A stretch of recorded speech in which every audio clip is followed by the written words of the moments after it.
Reformasi Polri menjadi salah satu tuntutan yang diusung dalam aksi demo akhir Agustus lalu. Merespon tuntutan publik, Kapolri telah membentuk tim transformasi reformasi Polri yang beranggotakan perwira tinggi dan menengah Polri. Di sisi lain, Presiden Prabowo Subianto akan segera mengumumkan Komite Reformasi Polri. Menteri Sekretaris Negara Prasetyo Hadi menyatakan, Komite Reformasi Polri berbeda dengan tim bentukan Kapolri. Prasetyo mengungkap, tim Komite Reformasi Polri yang akan diumumkan Presiden beranggotakan 9 orang. Di antaranya ada nama mantan Menko Polhukam Mahfud MD dan juga beberapa nama mantan Kapolri. Berarti berbeda ya Pak, tim di internal dengan yang dibentuk di pemerintah nanti? Iya kan semangatnya sebenarnya sama ya, tapi kemudian kan di internal kepolisian juga perlu kita apresiasi, kita membentuk tim reformasi. Mas, kabarnya juga Pak Mahfud udah setuju untuk bergabung. Insya Allah. Insya Allah. Kabarnya ada mantan lapangan? Ada. Beberapa nama. Tapi isinya berapa orang sih Mas? Ya.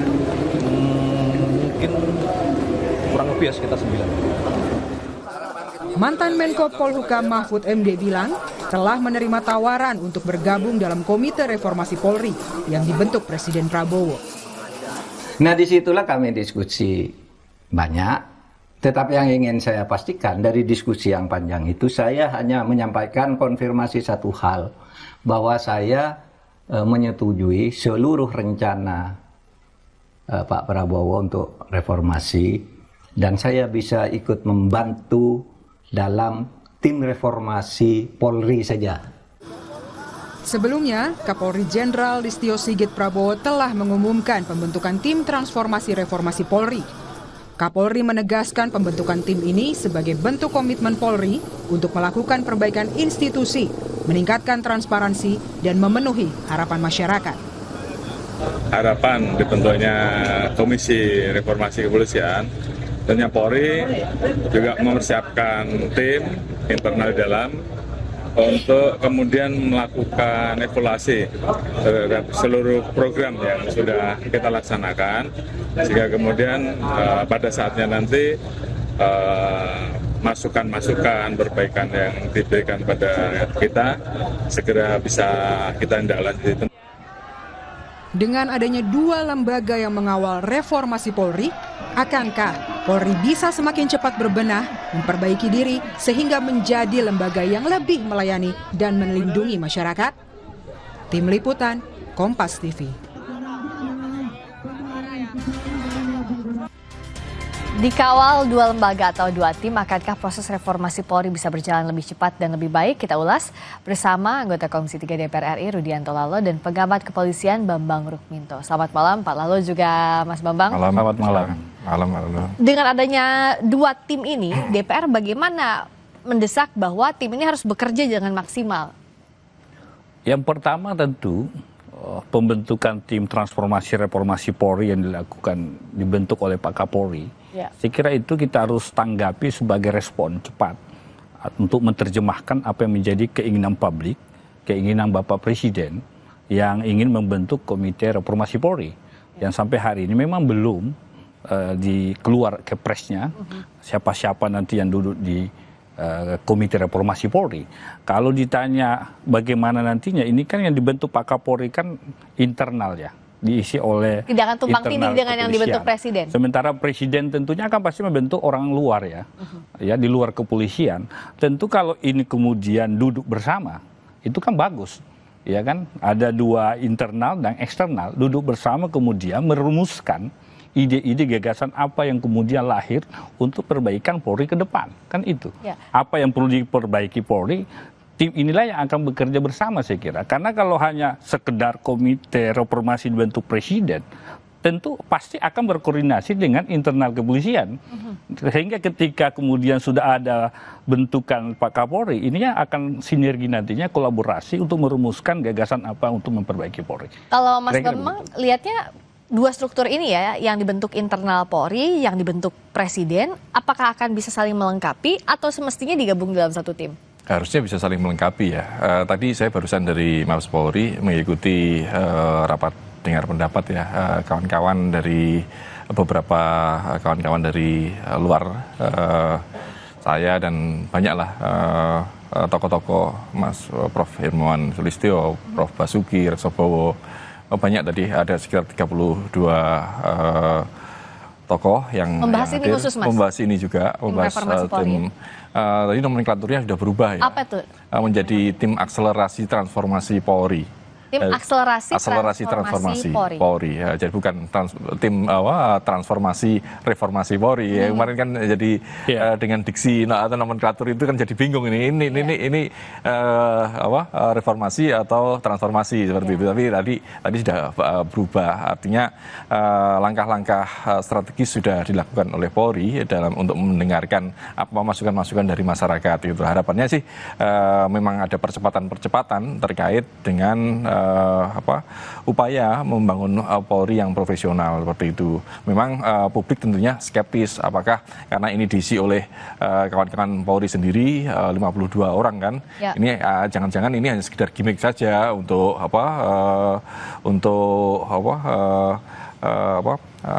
keluar dari desakan publik seperti itu kan, karena selama ini yang terjadi seperti itu. Makanya tadi juga terungkap juga karena ketua timnya adalah Prof. Krisnanda Kalemdikpol. Beliau kan pensiun 3 bulan ini. Saya sampaikan juga jangan-jangan ini 3 bulan selesai kan, seperti itu kan. Jangan sampai seperti itu juga karena problem harus benar-benar beres gitu. Dan yang ini bukan sebagai upaya pencitraan, tapi benar-benar membangun atau melakukan transformasi yang lebih substansial seperti itu. Yang substansialnya tuh apa kalau dari DPR yang harus dikejar oleh tim ini? Saya kira kan kalau bicara 3 hal struktural udah bagus ya kan. Semua sudah diatur, misalkan pada hal penegakan hukum ya kan. Instrumental pun juga begitu, doktrin, aturan sudah bagus. Cuma memang yang problem hari ini yang banyak didiskusikan publik hanya kultur ya. Ya kultur, ya ini budaya yang terjadi di lingkungan Polri misalkan. Yang dalam dialog sebelumnya juga kita bahas itu ya. Kita bahas itu. Kultural. Nah ini yang harus dibenahi saya kira. Kalau informasi dari Polri sendiri bahwa pengaduan yang banyak datang dari masyarakat itu adalah di Kesatuan Serse. Serse Kriminal Umum yang banyak aduan masuk di Polri. Berarti kan yang banyak harus dibenahi di situ di Kesatuan Serse-nya. Berarti kan bicara penegakan hukum. Berarti ada celah-celah mungkin. Ya ini juga ke depan kita harus selesaikan hukum acara kita sebagai pedoman hukum material kita, sebagai itu yang menuntun APH dalam menegakkan hukum. Jangan sampai aturan-aturan yang misalkan hari ini KUHAP kita tidak ada kepastiannya soal limitasi waktu, kapan penyidikannya, kapan tersangka berakhir dan sebagainya. Itu kan membuka ruang-ruang celah ya untuk penyalahgunaan kewenangan, penyalahgunaan kekuasaan. Sehingga itu yang dikeluhkan oleh masyarakat kita hari ini. Nah, ini yang menurut saya fokusnya. Karena kalau bicara kepolisian, dari Babin Kamtipmas, ujung tombak Polri di tingkat desa kelurahan, itu sangat respon masyarakat luar biasa, Pak Bambang. Luar biasa. Orang senang polisi yang bertugas di level desa, kelurahan, tapi itu ujung tombak Polri. Tetapi bila mana di satuan tertentu, ini kan satuan tertentu, banyak kesatuan ya. Lalu lintas misalkan, dulu banyak aduan soal lalu lintas. Tapi hari ini dengan digital, semua bisa dipantau oleh masyarakat. Tapi Serse ini penegakan hukum berarti. Ya penegakan hukum mungkin koreksi ya. Nanti kasus viral baru diusut misalkan, ya kan? No viral, no justice. Itu kan keluhan-keluhan masyarakat hari ini. Dan itulah menurut saya fokus tim reformasi untuk membenahi sektor-sektor yang mana banyak aduan laporan masyarakat. Nah, apakah ini yang tadi dibahas, aduan laporan masyarakat soal penegakan hukum yang jadi prioritas? Benar. Salah satu yang dibahas tadi masukan dari kawan-kawan ya terkait dengan penegakan hukum itu. Karena polisi ini kan ujung tombak dari national security system sama criminal justice system kan, seperti itu. Artinya dan yang menjadi keluhan-keluhan yang selama ini terjadi memang di penegakan hukum gitu loh. Kasus-kasus kalau no viral no justice dan yang lain-lainnya itu kan seringkali menjadi sorotan masyarakat. Bahkan tadi Pak Wakapolri Komjen Dedi juga menyampaikan secara terbuka terkait dengan assessment yang dilakukan oleh Polri sendiri bahwa ternyata dari sekian jumlah berapa 5.000 lebih dari polsek, Kapolsek misalnya, terus kemudian Kapolres, itu 60% unperformance itu. Kemudian bahkan 80% Dirkrim, saya tadi sempat kurang mendengar ya, SUS atau itu 80% loh. Unperformance, artinya kan ada sesuatu yang problem di kepolisian gitu loh. Memang dan itulah yang harus dibenahi. Nah, dari mana dibenahinya dan apa kritik yang harus segera dijawab? Tapi usai jeda di Sapa Indonesia Malam.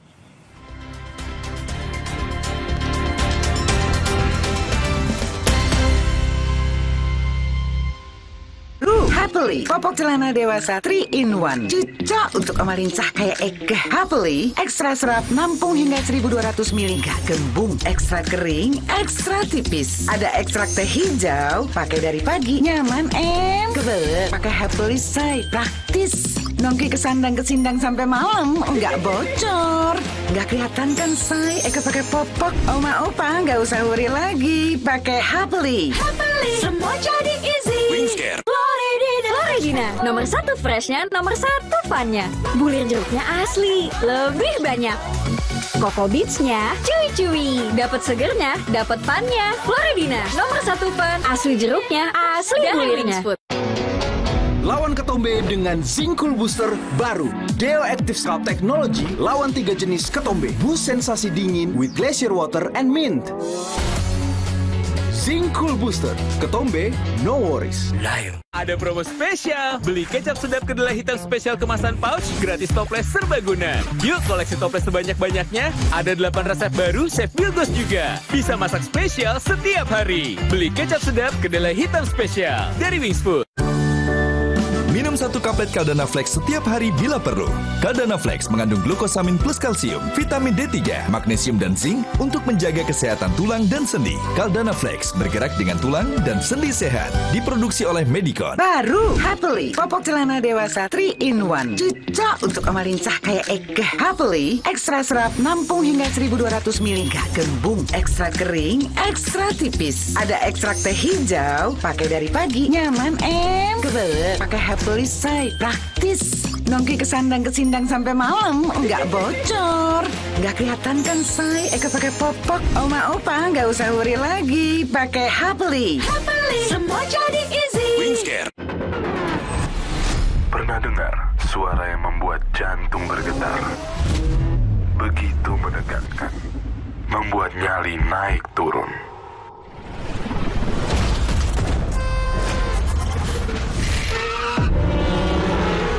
Suara yang sulit dideskripsikan.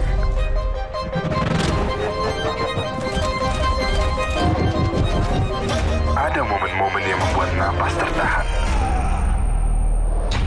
Karena di sini kemungkinan apapun bisa terjadi. Suara pembalap yang menggebu, terus melaju dengan akselerasi penuh sampai garis finish. We feel the sound of speed. Digerakkan oleh energi terbaik dari negeri ini. Pertamina Grand Prix of Indonesia 2025. Energy to move faster.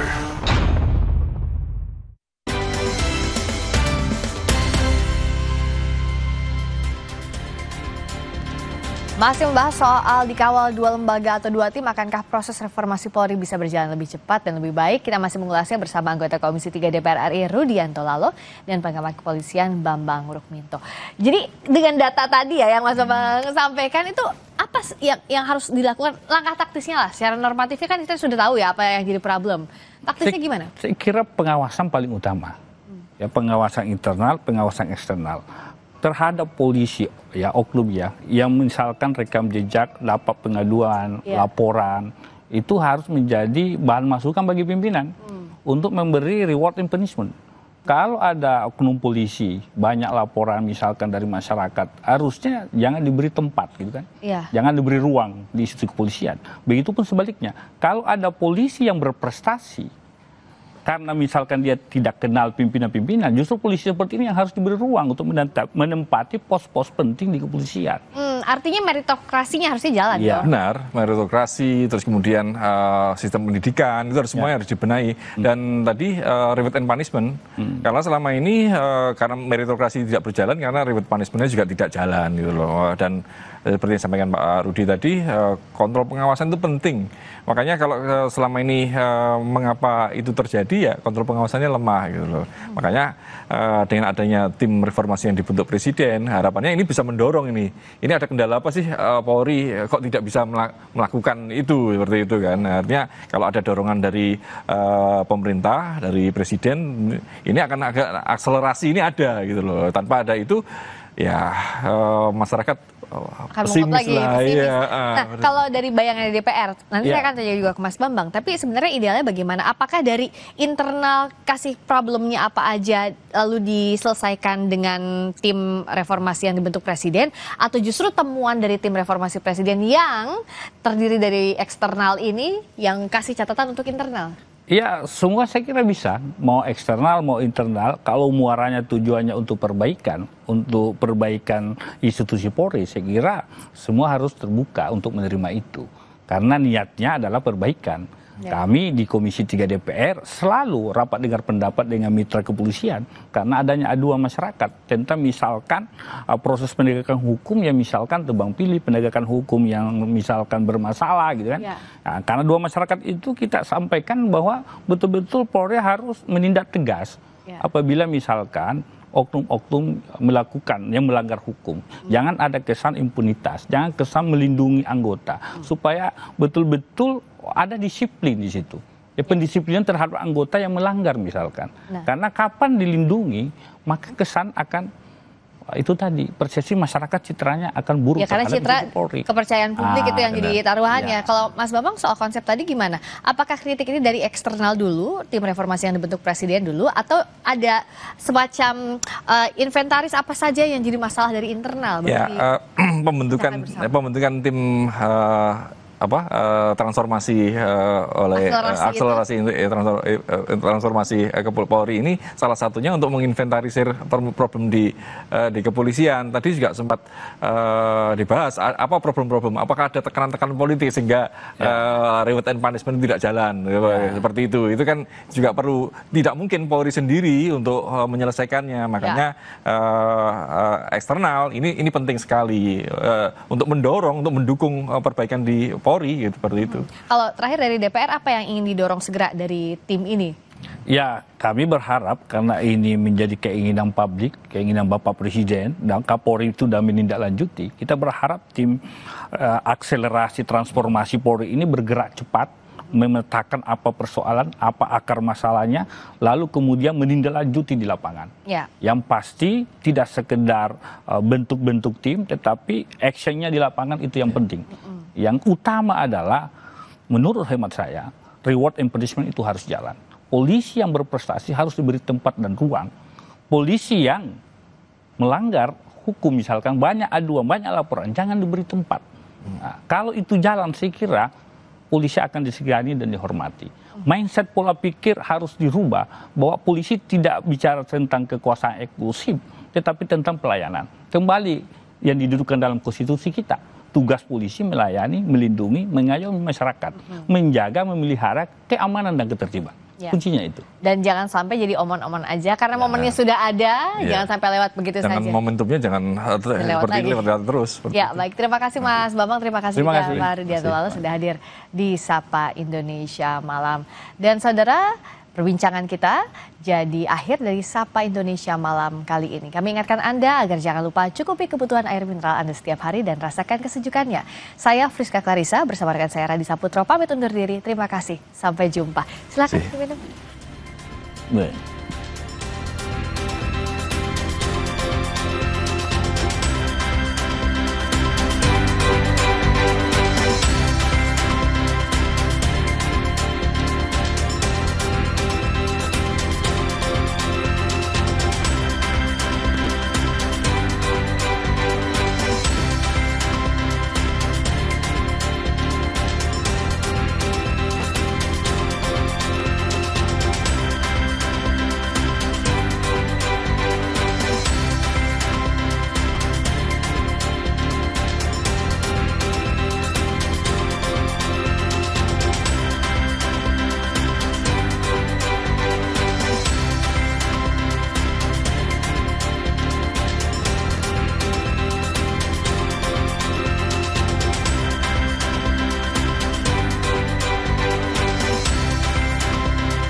Terima kasih.